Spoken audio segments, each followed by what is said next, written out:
Bom dia, povo abençoado de Jesus. Vamos para mais um estudo então, né? Gênesis capítulo 43 ao capítulo 46. O mantimento de Jacó acaba e ele vai ter que sucumbir àquilo que os irmãos falaram, enviar Benjamim até o Egito. Então, em Gênesis 43, fala que a fome persistia fortíssima na terra. Eles vão agora levando, né, presentes para José, o melhor lá que Jacó tinha, e levando também o irmão Benjamim. E José fica sabendo que eles estão vindo e manda fazer um banquete para eles, para que eles pudessem almoçar com eles ao meio-dia. Manda os seus servos preparar um banquete para que pudesse comer com eles. Eles preparam o presente que o pai enviou para José, sem saber que José é o governador. José agora pergunta pelo pai dele, pergunta se é o seu irmão mais novo, Benjamim, e logo procura um lugar escondido para poder chorar. Vai servir para eles o banquete e para Benjamim ele dá uma porção 5 vezes maior. E José agora arma uma coisa para botar em aperto os seus irmãos, manda colocar o copo de prata dentro do saco de Benjamim. E quando eles estão saindo, os guardas vão atrás deles e falam: por que vocês estão pagando o bem com o mal? Roubaram o copo de prata do meu senhor? Você não sabe que ele tem poder de adivinhação? E aquele com quem tiver o copo de prata, que seja morto, e nós seremos escravos do senhor do Egito.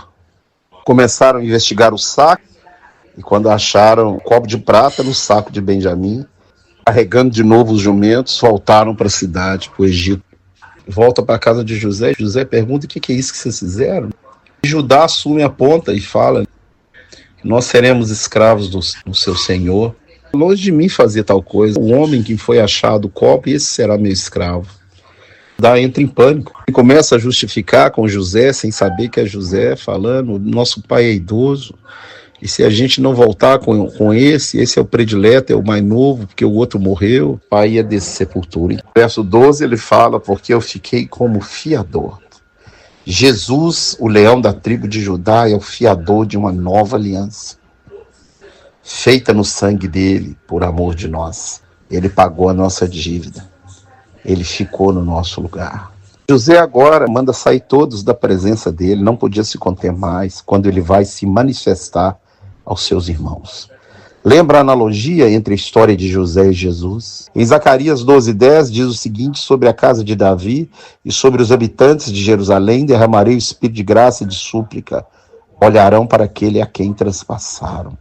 Logo após o arrebatamento da igreja, Jesus vai descer, vai colocar os pés no Monte das Oliveiras e vai manifestar os seus irmãos como Yeshua, o seu nome hebraico, olharão para aquele a quem transpassaram. Romanos 11, verso 25, sobre o mistério, que quando completar a plenitude dos gentios, todo Israel será salvo, como está escrito: virá de Sião libertador, e ele apartará de Jacó as suas impiedades. A igreja vai ser arrebatada, ele vai descer, ele vai manifestar os seus irmãos. É uma repetição. Então José ele manda tirar as pessoas da presença e deixa só os irmãos. Logo após o arrebatamento, a história vai se repetir. Então José tipifica o Cristo, ele manda sair os estrangeiros, todas as pessoas, e manifesta aos seus irmãos e fala: eu sou José, ou seja, quem eles venderam para o Egito.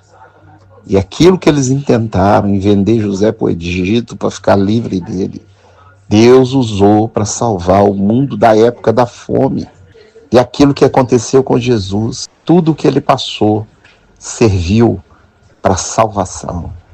Através da morte dele nós recebemos vida, e vida eterna, e vida em abundância.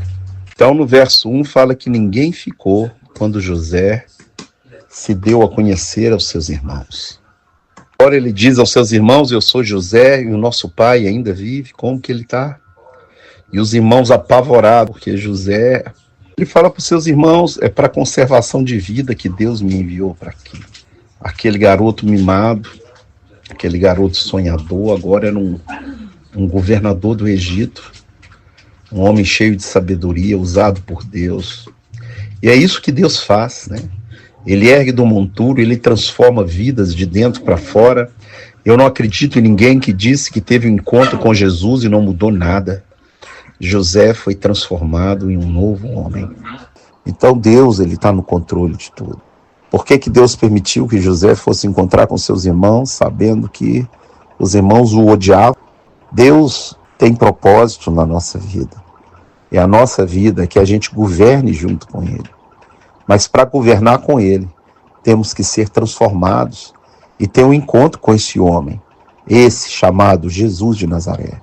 Somente um encontro com ele vai te transformar num príncipe, numa pessoa digna de ser chamado cristão. Nem sempre a sua caminhada vai ser do seu jeito. Aliás, não vai ser do seu jeito. Você pode fazer planos, mas a resposta certa vem dos lábios do Senhor. E o Senhor guia os nossos passos. No verso 8 ele fala, não foi vocês que me enviaram para cá, mas foi Deus. Agora ele diz para ir buscar o seu pai e vai beijar todos os seus irmãos. E o faraó fica sabendo disso. O faraó manda uma comitiva de carro e Jacó vendo tudo aquilo. O seu coração reviveu. Olha, ele ia encontrar de novo José, seu filho. No capítulo 46, Deus aparece em sonho para ele e fala, não tema descer para o Egito, porque eu descerei com você. Olha o carinho de Deus com esse homem. Sofreu, mas a intimidade que ele tem com Deus é algo impressionante. Fala para ele, a mão de José fechará os seus olhos. Ele desce para o Egito com toda a sua família, toda a sua parentela, todos os seus, e vai ser cuidado pelo seu filho José. Todas as pessoas que desceram para o Egito foram 66, vai falar a genealogia aí, mais 4 que estavam lá, o total de 70 almas. Agora ele encontra José, eu fico imaginando esse encontro, do filho que ele achava que estava morto, aí fala, agora eu já posso morrer, meus olhos te viram. Eles foram morar em Gós, terra fértil, e assim termina o capítulo 46. Deus, ele é poderoso para fazer infinitamente mais do que pedimos ou sonhamos. E ele fez essa bênção na vida de Jacó, mesmo parecendo tarde, a vitória lá no final. Nenhum dos seus projetos pode ser frustrado. Que Deus te abençoe, te guarde, te livre de todo mal em nome de Jesus.